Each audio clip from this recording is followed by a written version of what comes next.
안녕하세요. 올라운드 재테커입니다. 이번 주는 비트코인과 그와 관련된 종목들이 주도하는 한 주였습니다. 상대적으로 반도체 지수나 나스닥 지수는 지지부진했는데요. 그래서 쏙3나 TQQQ를 걱정하실 분들이 많을 것 같아 주요 이슈 살펴보면서 차트 분석해 보도록 하겠습니다. 그럼 오늘도 들으시기 전에 구독, 좋아요, 알림 설정 부탁드리고 바로 시작해 보겠습니다. 이번 주에는 엔비디아의 실적 발표가 있었습니다. 엔비디아는 3분기에 매출 350억 8천만 달러, 순이익 190억 4천만 달러를 기록하며 예상 매출액인 331억 6천만 달러를 상회하는 좋은 실적을 냈습니다. 그리고 4분기 매출 가이던스도 375달러를 제시해 수요의 건재함을 확인시켜 주었습니다. 이 수치는 월가의 평균 4분기 매출 예상치인 371억 달러를 상회하는 우수한 수치였습니다. 다만 일부는 410억 달러를 예상하고 실망했다고 표현을 하는데 이건 억지로 깎아내리는 느낌밖에는 들지 않습니다. 그래서 이런 훌륭한 실적을 발표한 뒤에도 엔비디아가 하락한 원인은 반도체 업황이나 엔비디아 기업 가치의 문제라기보다는 수급의 문제라고 보여집니다. 현재 시장의 돈이 코인 시장에 몰리고 있습니다. 다시금 시작된 상승으로 비트코인의 가격은 100K에 근접하며 돌파 시도를 하고 있습니다. 덕분에 알트코인 시장에도 돈이 몰리면서 반도체 지수나 엔비디아의 주가가 주춤하고 있습니다. 만약 비트코인이 100K를 넘긴다면 코인 시장은 새로운 역사를 맞이하게 될 것입니다. 마지막 이슈는 마이크로 스트래티지에 대한 공매도 리포트입니다. 미국의 시트론 리서치는 마이크로 스트래티지를 비트코인의 대체 투자처로 정의하고 현재는 비트코인 ETF를 비롯해 비트코인에 투자할 수 있는 방법이 너무 다양하기 때문에 마이크로 스트래티지의 매력도가 크게 낮아졌고 그런 변화를 감안할 때 현재 주가는 너무 고평가되고 있다고 보고 있습니다. 이 리포트가 발표된 뒤 안 그래도 주가의 고점이었던 시점이라 차익 실현 매물이 몰리면서 주가는 하루 만에 고점 대비 30% 정도 하락했습니다. 이렇게 지난주 시장은 비트코인을 중심으로 움직였습니다. 그럼 이제 개별 차트를 보면서 리뷰하는 시간 가져보도록 하겠습니다. 먼저 주요 지수 및 비트코인 관련 ETF들입니다. TQQQ의 기초자산인 나스닥 100 지수 먼저 보겠습니다. 나스닥 100의 차트를 보면 23년 초부터 시작된 반등부터 추세선 상단과 하단 안에서 움직이는 것을 볼 수 있습니다. 이 주가의 흐름을 카운트해보면 현재는 상승 호파가 진행 중이라고 보여집니다. 제가 빨간색과 파란색 화살표로 표시를 해뒀는데요.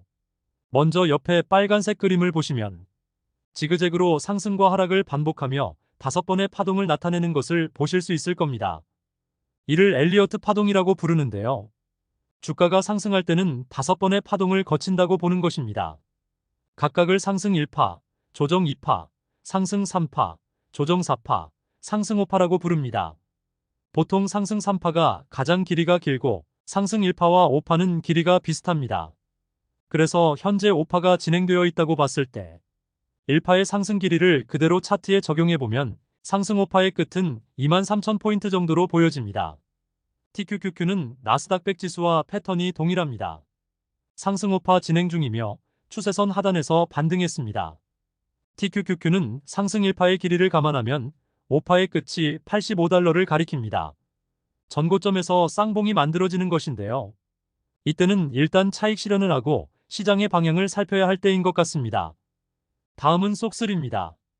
쏙3는 448일선을 깨고 내려갔지만 다행히 24.5달러 지지라인은 깨지 않고 지켜졌습니다.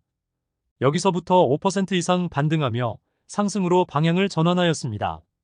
흔들림은 있겠지만 이제는 상승 방향으로 바뀌었으니 상승 채널의 상단인 42.7달러 부근까지는 상승이 가능할 것으로 보입니다. 다음은 비트코인의 달러 차트입니다. 비트코인은 기존 영상에서 말씀드렸다시피 2022년 고점 8천만원부터 1년간 하락을 했고 2023년부터 상승으로 전환했습니다.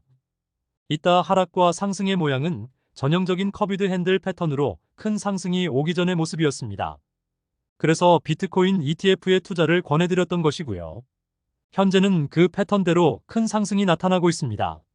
그런데 이 상승의 끝은 언제까지일지 알 수는 없습니다. 이 그래프는 비트코인의 연도별 계절성을 나타내는 차트입니다. 반감기가 4년마다 돌아오는데 2020년 반감기 때를 나타내는 연두색 차트를 보면 한 해 동안 4배나 상승한 것을 볼 수 있습니다. 이를 2024년 시초가에 대입해보면 약 4만 달러에서 4배 상승 시 16만 달러까지 상승할 수도 있다는 의미입니다. 그럼 비트코인과 관련된 종목인 비트엑스 차트 보겠습니다. 비트엑스는 비트코인의 상승과 궤를 같이 하며 현재는 전고점인 59달러도 돌파해 위쪽으로 레벨업이 되었습니다. 59달러를 테스트하는 기회가 주어진다면 공포 탐욕 지수나 RSI와 상관없이 일부 물량을 담아보는 것도 권해드립니다. 코인 시장은 과열이 되면 광기가 더해지고 평소 관심 없던 사람들까지 참전할 때 가장 상승폭이 큽니다. 아직은 이런 단계까지는 아니라고 보면 포모를 방지하기 위해서라도 일부 물량을 가지고 있는 게 맞다고 봅니다. 다음은 개별 종목 ETF들입니다.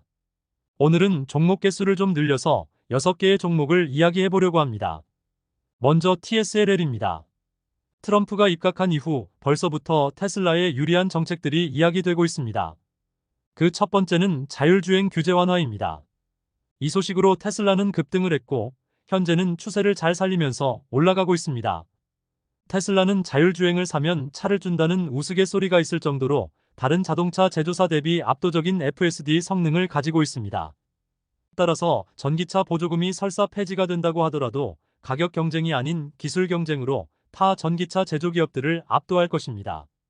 그리고 테슬라의 사업 분야인 AI나 우주산업, 그리고 ESS 산업에서도 지속적인 규제 완화 정책이 나올 것이라고 예상합니다. 그러면 테슬라는 날개를 달게 될 것입니다. 다음은 엔비디엘입니다. 엔비디아는 지난주 좋은 실적 발표에도 불구하고 83달러의 저항선을 뚫지 못하고 다시금 추세선 하단으로 내려앉았습니다. 하지만 워낙 탄탄하게 실적을 만들어내고 있기 때문에 고평가 논란에도 실적에 기반한 지속적인 우상향이 나올 것이라고 생각합니다. 그래서 2번이나 저항을 받았던 83달러 선을 돌파한다면 91달러까지는 무난하게 올라갈 것으로 보입니다. 이번에는 코닐입니다. 코닐도 비트코인 관련 기업으로 크립토 시장 활성화를 노리고 투자하는 종목입니다. 현재는 비트코인과는 약간의 디커플링을 보이고 있지만 비트코인뿐만 아니라 알트코인 거래도 늘고 있어서 거래소 입장에서는 호재입니다. 최소한 전고점인 85달러까지는 상승하지 않을까 생각됩니다. 네 번째 종목은 MSTX입니다. MSTX는 앞서 설명드린 공매도 이슈로 급락했던 마이크로 스트래티지 기반 두배 레버리지 상품입니다. 그래서 공매도 공격이 있던 날의 주가를 보면 장중 고점 대비로는 거의 60%가 하락했습니다.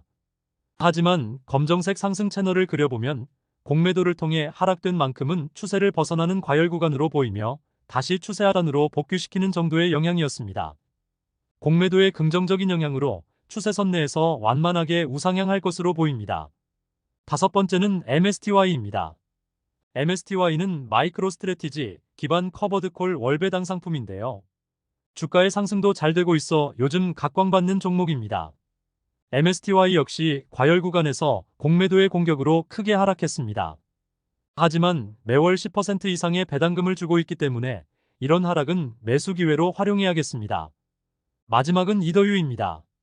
이더유는 이더리움을 2배로 추종하는 ETF인데 비트코인이 오른 뒤 늘 이더리움과 기타 알트코인의 불장이 왔었습니다. 해서 이더리움도 곧 시세를 내며 큰 상승을 할 것으로 보이고 미리 이더유를 통해 선점해 두는 것도 좋아 보입니다. 8.9달러를 돌파하면 이후 13달러와 16달러에 순차로 도달할 것으로 보입니다.